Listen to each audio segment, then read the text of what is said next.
Hello, good afternoon mga ka-low-carb, mga ka-fitness journey dyan. Katatapos ko lang pong gumawa ng aking nails, kaya ayan, libre naman po ako ng aking $100.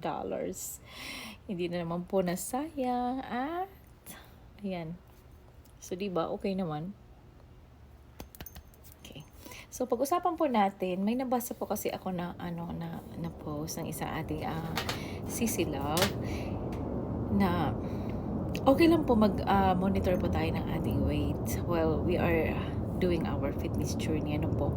So, if you are in a low calorific deficit diet, literal po talaga na tayo ay papayat. Binawasan pa natin yung amount ng pagkain natin. Yung dating isang bandihado, ngayon kalahati na lang with, of course, complete balanced meal. So, binawasan natin yung portion. It's all about the portion, mga kapatid. Di ba? So, literal talaga napapayat ka. Especially if you are also doing an intermittent fasting, iniksian mo po yung eating window, tapos mas mahaba po yung non-eating window, yung hindi ka kumakain. Like my diet, I usually ate like 11 in the morning. That's considered brunch already, and then I'll eat 5. So, ganun po. Pwede naman 12, then hanggang 7 o'clock ng gabi. Yun lang po yung eating window mo. So, other than that, other hours, hindi ka po kakain yan. It's just tubig or water or tea. Basta no solid food. Alright? So, no snacking too. No cheating. Okay? So, yun po. So, talagang papayat yan.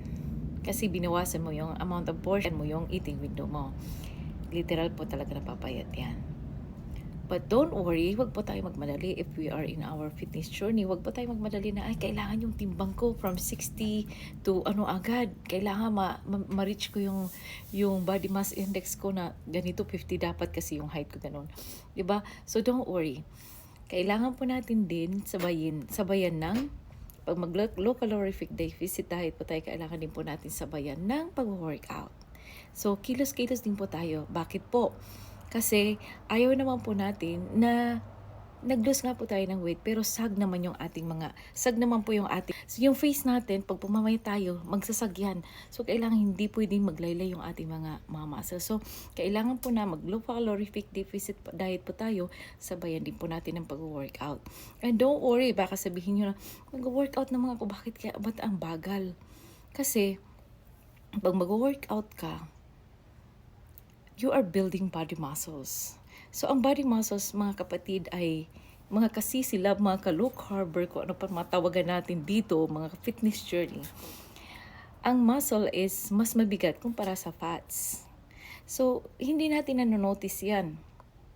Parang ang bagal naman ng proseso. Parang eager na eager tayong, nagmamadali tayo na magkaroon agad ng resulta. Pero people who are looking at us, they are really seeing the result. Hindi man po natin, sa sarili natin, hindi man po natin nakikita na pumahit tayo. Because that's what I think. Parang hindi naman pumahit. Pero yung mga taong nakapaligid sa atin, nakikita nila that you have progressed already. There is a development. There is the result that you've been looking for. And may mapalatandaan po tayo na makikita po natin na you are already in that journey, going there. Hinay-hinay lang. Dahan-dahan lang po, mga kapatid. Unang-una, hindi ka na mabilis singalin. Diba? Mabilis ka ng kumilos. Yung agility mo, parang bumalik. Bata ulit. Maliksi, diba? So, yan. Isang patunay yan. Pangalawa, hindi ka na basta-basta hiningal. Umakyat ka ng hagdan, hindi ka hiningal. Kahit po patakbuhin mo pa yan, hindi ka nahingalin. Kasi your body is used to that already. Pangatlo, ang mga damit mo, nagkakasya na. Oh my God.